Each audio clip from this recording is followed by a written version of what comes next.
آل محمد كما باركت على إبراهيم وعلى آل إبراهيم إنك حميد مجيد. الحمد لله نحمده ونستعينه ونستغفره ونؤمن به ونتوكل عليه ونعوذ بالله من شرور أنفسنا ومن سيئات أعمالنا. من يهده الله فلا مضل له ومن يضلل فلا هادي له. وأشهد أن لا إله إلا الله وحده لا شريك له وأشهد أن محمدا عبده ورسوله صلى الله عليه وعلى آله وأصحابه أجمعين. أما بعد، أعوذ بالله من الشيطان الرجيم. بسم الله الرحمن الرحيم. إنا نحن نزلنا الذكر وإنا له لحافظون. صدق الله العظيم. محترم معزز محترم مصلیان اعظام، عزیز بزرگوں اور دوستوں، اللہ رب کریم کا بہت بڑا احسان اور قدر عظیم ہے کہ اللہ رب العالمین نے ہم سب لوگوں کو آج ایسا مبارک جمعہ عنایت فرمایا. مزید اللہ رب العالمین کا احسان یہ ہوا کہ اللہ رب العالمین نے ہم سب لوگوں کو کچھ دیر پہلے اپنے گھر میں آشا کی کچھ بات سننے اور سنانے کی توفیق عطا فرمائی. دعا کریں کہ اللہ رب العالمین مجھے صحیح صحیح کہنے اور ہم سب لوگوں کو اس پر عمل کی توفیق مرحمت فرمائے. آمین. محترم حضرات، پچھلے ہفتے بھی اسی آیت پر گفتگو ہوئی تھی. اِنَّا نَحْنُ نَزَّلْنَا الذِّكْرَ وَإِنَّا لَهُ لَحَافِظُونَ. اس کا سادہ سا ترجمہ کہ بے شک ہم نے ہی اس کو نازل فرمایا ہے اور ہم ہی اس کی حفاظت فرمائیں گے. اس سے مراد قرآن کریم ہے جو پاکیزہ کتاب ہے، مقدس کتاب ہے. آپ علیہ السلام کے لیے ایک معجزہ ہے. کوئی امت کے لیے معجزے کے طور پر اللہ رب العالمین نے اس قرآن کریم کو نازل فرمایا ہے. یوں تو کئی لاکھ صحیفے اور کتب آسمان سے اترے، مقدس ان میں چھاپ ہوئے. توریت، انجیل، زبور، قرآن کریم، مقدس 4 کتابوں میں سے 3 کی ذمہ داری اللہ رب العالمین نے نہیں لی. ان میں کہیں بھی یہ فرمایا کہ اِنَّا نَحْنُ نَزَّلْنَا الذِّكْرَ وَإِنَّا لَهُ لَحَافِظُونَ. مگر جب قرآن کریم کو نازل فرمایا تو ارشاد باری تعالیٰ ہوا اِنَّا نَحْنُ نَزَّلْنَا الذِّكْرَ وَإِنَّا لَهُ لَحَافِظُونَ. اس کا جیتا جاتا ثبوت یہ ہے کہ 1450 سال قرآن کریم کو اس سے زیادہ کا وقفہ ہو چکا نازل ہوئے آسمان دنیا پر. 1450 سال سے زائد کے وقفے میں اس میں ایک حرف، زبر، زیر، حرکات و سکرات کی تبدیلیاں نہیں ہوئی. بقیہ کتب میں تبدیلیاں ہو چکی. ان 3 مقدس کتابوں میں بھی، توریت میں، انجیل میں، زبور میں بھی تحریفیں ہو چکی، تبدیلیاں ہو چکی. وہ ویسی موجود نہیں ہے جیسے آسمان سے نازل ہوئی تھی. مگر قرآن کریم کا یہ معجزہ ہے، اس کی ذمہ داری اللہ رب العالمین نے خود لی ہے. پوری دنیا اس کو بغیر اعتراض چھوڑ دے، پوری دنیا قرآن کریم سے قربانی کر لے، پوری دنیا اگر قرآن کریم کو نہ مانے، قرآن کریم کی حفاظت نہ کرے تو اللہ رب العالمین اس کی حفاظت کرے گا اور وہ جس شکل میں چاہے گا کرے گا. آپ دیکھیں، آپ کو آج پوری دنیا کے اندر نظر دوڑائیں، کہیں بھی آپ کو توریت کا کوئی حافظ نہیں ملے گا، انجیل کا کوئی حافظ ہو ویسا نہیں ملے گا جیسے آسمان سے نازل ہوئی تھی وہ کتابیں. مگر قرآن کریم کا معجزہ یہ ہے کہ قرآن کریم کا ایک امت محمدیہ کا مختصر سا چھوٹا سا بچہ قرآن کریم کا حافظ ہو جاتا ہے. یہ معجزہ ہے، 30 باروں کا معجزہ ہے، 6686 آیتوں کا معجزہ ہے، 7 منزل کا معجزہ ہے اور کئی لاکھ حروف کا معجزہ ہے کہ یہ ایک چھوٹا سا بچہ اپنے سینے میں بسا لیتا ہے اور اس کے اساتذہ اس پر محنت کر کے اس بچے کے دل میں ویسے ہی اتارتے ہیں قرآن کریم کو جیسا قرآن کریم نازل ہوا ہے. جیسا کتاب کی شکل میں قرآن کریم ہمارے پاس موجود ہے، ویسے ہی قرآن کریم ایک چھوٹا سا بچہ رمضان المقدس کے بابرکت مہینے کے اندر مصلی پر کھڑا ہو کر الحمدللہ سے لے کر الناس تک مان لیتا ہے. اس میں جو غلطیاں ہوتی ہیں، اس میں جو کچھ بھول چوک ہوتی ہے، اس کو بدلانے کے لیے پیچھے سامعین کے طور پر ایک حافظ کھڑے ہوتے ہیں. وہ فوراً پکڑ لیتے ہیں، اس کو اپنی گرفت کر لیتے ہیں کہ یہ آیت آپ سے چھوٹ گئی ہے، یہ زبر و زیر اور حرکات و سکرات میں آپ سے غلطیاں ہوئی ہے. یہ معجزہ ہے قرآن کریم کا. قرآن کریم ایک ایسی کتاب ہے جو انسان کے لیے دنیا کے اندر تمام ضروریات کو اللہ رب العالمین نے قرآن کریم کے اندر بیان فرمایا ہے، قرآن کریم کے اندر موجود فرمایا ہے، قرآن کریم کے اندر بیان فرمایا، ہر ایک معاملات قرآن کریم سے ملتے ہیں۔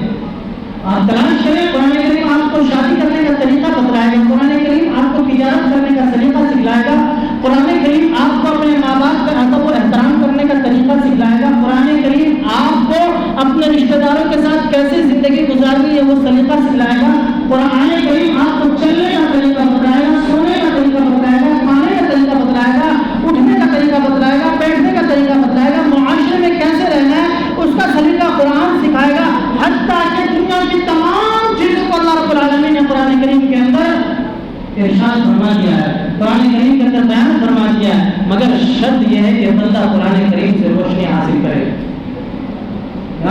قرآن کریم سے اپنے معاملات کو تلاش کرے۔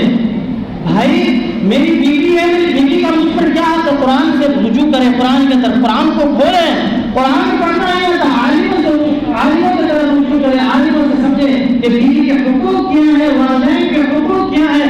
بعض مرتبہ ہمارے بچے بیویوں کے چکر میں والدین کو چھوڑ دیتے ہیں، اور بعض مرتبہ والدین کا اتنا ادب و احترام کرتے کرتے بیوی کے حقوق کو بالا احترام چھوڑ دیتے ہیں، مگر نہیں، قرآن کریم نے اعتدال سکھلایا، قرآن کریم نے دونوں کے ساتھ متبادل طریقے سے زندگی گزارنے کا طریقہ بتلایا ہے۔ قرآن کریم نے کہا کہ بیوی کو بیوی کا مقام دو، ماں کو ماں کا مقام دو، بیٹی کو بیٹی کا مقام دو، باپ کو باپ کا مقام دو، استاد کو استاد کا مقام دو، جس رشتے کو تم ڈھونڈو تو قرآن کریم آپ کو وہ رشتہ کا جو مقام اور مرتبہ اور رتبہ ہے وہ قرآن کریم بتلائے گا۔ حقوق پڑوسی کے کیا حقوق ہے، مسلمان پڑوسی ہے اس کے اوپر کیا حقوق ہے، غیر مسلم پڑوسی ہے اس کے ہمارے اوپر کیا حقوق ہے۔ یہ تو نہیں ہے کہ ہمارے سب پڑوسی مسلمان ہی ہوں گے، یہ تو نہیں ہے کہ ہم غیر مسلم ہیں تو ہمارے پڑوسی غیر مسلم بھی ہوں گے۔ ہمارے پڑوس میں کبھی ایسا بھی ہوتا ہے کہ ایک طرف مسلمان ہے ایک طرف غیر مسلم ہے، ایک طرف ہندو ہے ایک طرف سکھ ہے، ایک طرف عیسائی ہے ایک طرف جین ہے، ایک طرف بدھسٹ ہے ایک طرف عیسائی ہے۔ ہر قوم کے لوگ اس دنیا کے اندر بالخصوص اس ملک ہندوستان کے اندر رہتے ہیں، کسی کو کوئی اختیار نہیں ہے کہ کوئی اپنا ہمسایہ اپنی ذات کا ڈھونڈ کر لائے، اپنے مذہب کا ڈھونڈ کر لائے۔ جن کو جہاں جگہ مل جاتی ہے وہ اپنا مکان وہاں بنا لیتے ہیں، وہ اپنی رہائش وہاں بنا لیتے ہیں، مگر قرآن کریم نے فرمایا کہ تمہارا پڑوسی چاہے جیسا بھی ہو تمہارے اوپر اس کے اوپر ویسا حق ہے۔ اہل ایمان والا ہے تو ایمانی تقاضا ہے، اس کو نماز کی دعوت دیجیے، برائیوں سے روکیے، اپنی ذات سے اس کو تکلیف نہ پہنچائیے، اس کو اگر برائی کی طرف ہے تو اچھائی کی طرف لائیے، گناہوں کی طرف ہے تو اس کو نکالیے گناہوں سے۔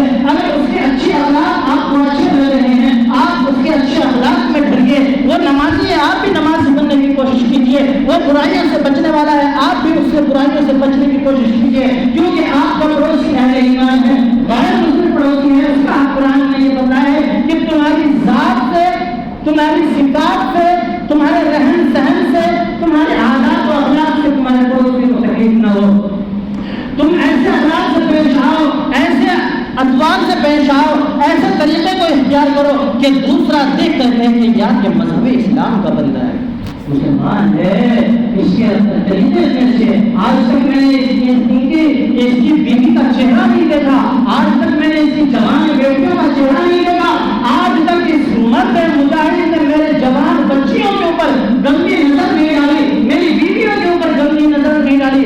یہ آتا ہے سر جھکا کر چل پڑتا ہے، یہ آتا ہے اپنے بندہ پہچانی سے ہمارے سامنے پیش آتا ہے، اس کے ساتھ گھر کے سامنے کوئی کوڑا نہیں ہوتا، اس کے گھر سے کوئی دھواں ہمارے گھر میں نہیں آتا، اور اس کے گھر سے کوئی ایسی چیز نکل کر ہمارے گھر میں نہیں آتی جس سے ہمیں تکلیف ہو۔ یہ کتنا اخلاق کا اچھا ہے، جب ہمارے اخلاق کو دیکھے گا، جب آپ ہمارے طور طریقوں کو دیکھے گا، ہم اسلام کے طور طریقوں پر چلیں گے اور قرآن کریم کے مطابق زندگی گزاریں گے، تو ایک وقت ایسا آئے گا کہ اس کو اسلام اتنا اچھا لگے گا، اتنا اچھا لگے گا، وہ آپ کے ہاتھ کو پکڑ کر کہے گا بھائی عبداللہ مجھے یہ کلمہ پڑھا دینا،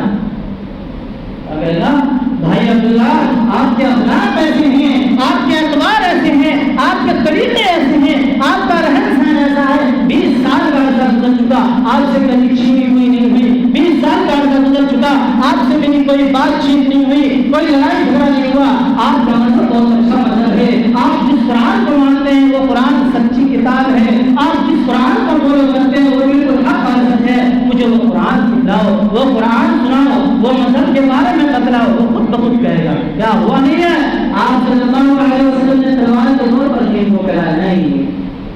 آپ صلی اللہ علیہ وسلم نے زبردستی دین کو نہیں پھیلایا، آپ صلی اللہ علیہ وسلم نے اپنے اخلاق کو اچھے طریقے سے لوگوں کے سامنے پیش کیا ہے۔ آپ کے اخلاق کو دیکھ کر لوگ کلمہ پڑھے ہیں۔ آپ نے سنا ایک مشہور قصہ ہے، ایک بڑھیا تھی بازار میں بیٹھ گئی تھی سامان لے کر، اس کو صرف محمد سے ڈر تھا، اور وہ معصوم سا چہرہ جب بازار میں حضور پاک صلی اللہ علیہ وسلم اس بڑھیا کے در پر دستک دیتے ہیں، اس بڑھیا کے پاس جاتے ہیں، کہتی ہے بچے تو بہت حسین اور جمیل ہو، تم بہت خوبصورت ہو، تم بہت نیک ہو، ایسا کرنا ایک دیوانہ ہے یہاں پر، ایک محمد نامی شخص آیا ہے، اس سے بچ کر رہنا، جو اس کے دامن میں جاتا ہے، جو اس کی صحبت کو اختیار کرتا ہے وہ اس کا ہو جاتا ہے، جو اس کا کلمہ سنتا ہے وہ اس کا دیوانہ ہو جاتا ہے۔ آپ صلی اللہ علیہ وسلم اس کے تمام باتوں کو سنتے رہے، بولنے لگے اماں جان آپ بتائیے آپ کا کام کیا ہے؟ اماں جان نے کہا بیٹا مجھے وہاں جانا ہے، میرے پاس یہ سامان ہے، یہ گھڑی ہے، میں ضرور کی حالت میں ہوں، بڑھاپے کی حالت میں ہوں۔ آپ صلی اللہ علیہ وسلم نے کہا اماں جان آپ فکر نہ کریں، یہ میرے سر پر رکھ دیں، میں آپ کی منزل تک اس چیز کو پہنچا دوں گا، اس سامان کو حسن خوبی کے ساتھ وہاں تک پہنچا دوں گا۔ چنانچہ آپ صلی اللہ علیہ وسلم نے یہ نہیں کہا کہ میں ہی محمد ہوں جس کے بارے میں آپ مجھے نصیحت کر رہے ہیں، وہ سامان لے کر گئے، وہاں تک پہنچایا ان کے گھر تک، کہا اور جی اما جی اور بھی آپ کا کوئی کام ہے میں وہ بھی کر دیتا ہوں، کہ نہیں بیٹا بس یہی بہت بڑا کام ہے۔ آپ نے کہا اما جس محمد کے بارے میں آپ نے مجھے نصیحت کی تھی میں وہی محمد ہوں۔ واہ تم وہی محمد ہو، تم نے میری گردی اٹھا کر وہاں سے یہاں لایا ہے، اور میں نے تمہیں اتنا کہا تم نے کچھ نہیں کہا۔ ہاں سچ میں محمد سچا ہے، محمد سچا ہے، جو محمد اپنے سے دشمن کے دشمن کو دشمن نہ سمجھے، جو محمد غیر کو غیر نہ سمجھا، میں غیر بھی محمد تو محمد تھا مگر محمد نے گردی کو وہاں سے اٹھا کر یہاں پہنچایا، بے شک محمد کا دین سچا ہے۔ اسی وقت کلمہ پڑھ کر آپ صلی اللہ علیہ وسلم کے ہاتھ پیر کر کے ایمان میں داخل ہو گئے۔ یہ طریقہ تھا صلی اللہ علیہ وسلم کا۔ آپ صلی اللہ علیہ وسلم کو گلیوں میں مارا جاتا تھا، گالیاں دی جاتی تھی، کبھی آپ نے گالی کے بدلے میں گالی نہیں کی، آپ صلی اللہ علیہ وسلم کی برائیاں کی جاتی تھی، کبھی آپ نے برائیاں نہیں کی، آپ صلی اللہ علیہ وسلم کو پتھروں سے مار مار کر جب سر سے خون پاؤں تک ٹپک جایا کرتا تھا، مگر آپ نے کبھی پلٹ کر ان کو پتھر نہ مارے۔ آپ صلی اللہ علیہ وسلم نے کبھی ان کو برا نہیں کہا، ہمیشہ یہ دعائیں کیا کرتے تھے اے رب کریم ان کو ہدایت دے دے، اگر ان کے مقدر ہدایت ہے ان کی نسل کو ہدایت دے دینا۔ آپ کی دعاؤں کی برکت ہے آج پوری دنیا میں ایمان پھیلا ہوا ہے، آپ کی دعاؤں کی برکت کی وجہ سے، آپ کی اس اخلاق کی وجہ سے پوری دنیا کے اندر لوگ ایمان میں جوش در جوش داخل ہو رہے ہیں، اور ایمان کو لوگ اسلام کو لوگ جتنا دبانے کی کوشش کر رہے ہیں یہ اتنا ہی ابھرتا ہوا آ رہا ہے اور پوری دنیا کے اندر پھیل رہا ہے۔ کوئی کسی کو ایمان میں داخل نہیں کرتا میرے بھائی، کوئی کسی کو زبردستی اپنے ایمان میں نہیں لاتا، بس یہ ہے اخلاق اچھے ہوں، اخبار اچھے ہوں، طریقے اچھے ہوں، راستے پر چلنے کا سلیقہ صحیح ہونا چاہیے۔ آج ہمارا معاشرہ کہاں جا رہا ہے؟ ہمارے معاشرے کی چیزوں کو لوگوں نے اختیار کر لیا ہے، جو ہمارے قرآن نے ہمیں نصیحت کی ہے ان پر غیر لوگ عمل کر رہے ہیں۔ کیا راستوں میں چلنے کا طریقہ مسلمانوں کے پاس تھا مگر مسلمانوں نے کھو دیا۔ مسلمان کیا کرتے ہیں؟ راستے میں دوسرے کے راستوں کو تنگ کر دیتے ہیں۔ مسلمان کیا کرتے ہیں؟ اپنے پڑوسیوں کو پریشان کرتے ہیں، حتیٰ کہ اس کا پڑوسی اس سے پریشان ہو کر گھر بیچ کر چلے جاتا ہے، مکان خالی کر کے چلے جاتا ہے، اس گاؤں سے دوسرے گاؤں ہجرت کرنے پر مجبور ہو جاتا ہے۔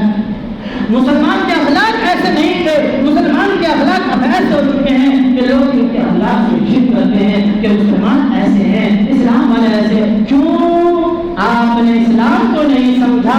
قرآن کے مطابق آپ زندگی نہیں گزار رہے ہیں۔ جس دن بھی ایمان والا قرآن کے مطابق زندگی گزارے گا، خدا کی قسم دنیا آپ کے قدموں کے پیچھے آئے گی۔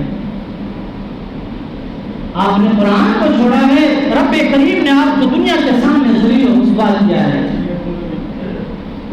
آج اگر آپ قرآن کو اچھی طریقے سے پکڑ لیں، قرآن کی دامن میں آ جائیں، قرآن کے آغوش میں اگر زندگی گزارے، خدا کی قسم مسلمانوں کی حکمرانی پوری دنیا کے اندر ہوگی، پوری دنیا کے اندر ہوئی ہے۔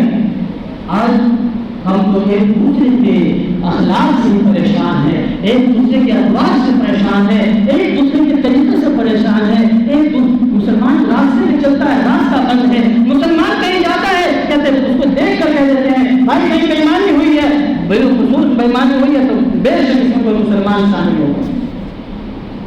آج ملک ہندوستان کے اندر کوئی بھی واردات پیش آ جائے سب سے پہلے مسلمانوں کا نام آگے آگے پیش کر دیتے ہیں۔ کیوں کر دیتے ہیں؟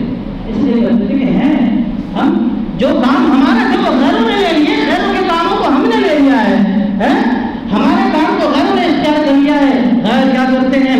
صبح اٹھتے ہیں، صبح سویرے اٹھ کر اپنی روزی کی تلاش کرتے ہیں، صبح سویرے اٹھ کر وہ اپنے جس کو مانتے ہیں اس کی پوجا کرتے ہیں، اور مسلمان 8 بجے تک سویا رہتا ہے، بس 9 بجے اٹھے گا، تیار ہوگا فیکٹری کی طرف۔ کیا بھائی، جس رب نے آپ کو زندگی دی ہے اس کا آپ کے اوپر کوئی حق نہیں ہے؟ جس رب نے آپ کو دعا کے سلامت دی ہے، جسے دیکھ کر آپ کام کاج کرتے ہو، آپ کے جسم کے تمام اعضاء صحیح سالم ہے، آپ کو اور آپ کے اوپر اس رب کا کوئی حق نہیں ہے؟ جس رب نے آپ کو ایمان کی دولت سے نوازا ہے اس رب کا آپ کے اوپر کوئی حق نہیں ہے؟ جس رب نے آپ کو انسان بنایا، اگر رب چاہتا تو کتا بنا دیتا، جانور بنا دیتا، سور بنا دیتا، اور بھی کوئی جانور بنا کر دوسرے کے گھر میں آپ کو باندھ دیتا، مگر خدا کی قسم رب کا ہمارے اوپر احسان ہے، رب نے ہمیں انسان بنایا ہے، اس سے بڑا احسان ہے کہ کلمے کی دولت سے نوازا ہے، ایمان کی دولت سے نوازا ہے، پھر بھی ہم اللہ کی نافرمانی میں دن رات لگے رہتے ہیں، اللہ کو ناراض کرنے میں دن رات لگے رہتے ہیں۔ ہائے کام، ہائے دنیا کی دولت، ہائے دنیا کی چاہت۔ خدا کی قسم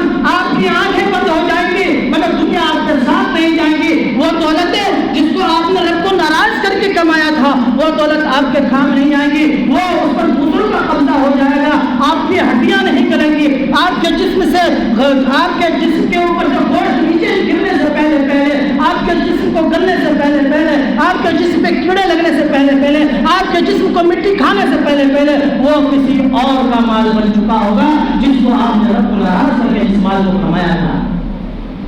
پھر اس مال کا ہم کیا کریں گے؟ ایسے مال پہ، ایسی دولت پہ، ایسی عزت پہ، ایسی شہرت پہ، ایسے مکان پہ، ایسے کاروبار میں اللہ کی لعنت ہے جس سے اللہ ہم سے ناراض ہو۔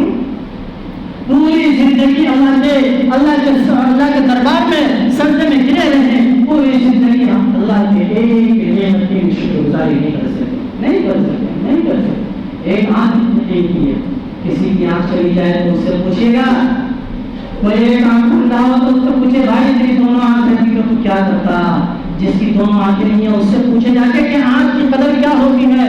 جس کا ایک ہاتھ نہیں ہے اس سے پوچھے کہ دونوں ہاتھ ہوتے تو کیا کرتا؟ دونوں ہاتھ کی قیمت کیا ہے؟ ایک انگلی بھی چلی جائے تو اس انگلی کی قیمت اس انگلی والے سے پوچھو جس کے پاس انگلی نہیں ہے، ہاتھ کی قیمت ہاتھ والے سے پوچھو جس کے پاس ہاتھ نہیں ہے، جس کے پاس سب کچھ ہے اس کو تو اس کی ناقدری پتا ہے کہ یہ چیزیں میرے پاس ہے، اس کی ناقدری کیسے کرنی ہے۔ ہاتھ سے سوئے رہتے ہیں اور دنیا ادھر سے اللہ رب العالمین نے قرآن مقدس کے اندر ارشاد فرمایا کہ بندہ جب صبح فجر کی نماز پڑھ کر روزی تلاش کرنے کے لیے نکلتا ہے تو میں اس کے لیے بہترین روزی کا انتظام فرماتا ہوں۔ زندگی کے اندر سکون کب ہے؟ جب اللہ راضی ہو اور دنیا کے اندر انسان کسی کا محتاج نہ ہو۔ اس سے بڑا بادشاہ، اس سے بڑا دولت مند، اس سے بڑا غریب کوئی نہیں ہے۔ ہمارے پاس کروڑوں کی دولت ہے، آئے دن ہمارے گھر پر ایک دوسرے کی دستک ہے، کوئی گالی دے کر جاتا ہے، کوئی برا بھلا کہہ کر جاتا ہے۔ ایسی دولت کا کیا فائدہ؟ ہم نے رب کو بھی ناراض کیا اور دنیا میں بھی گالیاں سن رہے ہیں اور محل بنا لیے ہیں اور اس میں آرام سے سو بھی نہیں پاتے، انجیکشن لگواتے ہیں، گولیاں کھاتے ہیں، طرح طرح کی دوائیاں استعمال کرتے کہ نیند آ جائے، مگر رب کریم نے زندگی کے سکون کو ختم کر دیا ہے۔ کیوں ختم کر دیا؟ ہم نے اس کو ناراض کیا ہے، اس نے ہماری نیندوں کو اٹھا لیا ہے، نیند ہمیں آتی نہیں اور ہم رات کو صحیح سے سو نہیں پاتے۔ دعا کریں اللہ رب العالمین ہم سب لوگوں کو عمل کی توفیق عطا فرمائے، اللہ رب العالمین ہم سب لوگوں کو صحیح سمجھ عطا فرمائے، دین کی باتیں سن کر اور اس پر عمل کی توفیق رحمت فرمائے۔ آمین۔ وآخر دعوانا الحمد للہ رب العالمین۔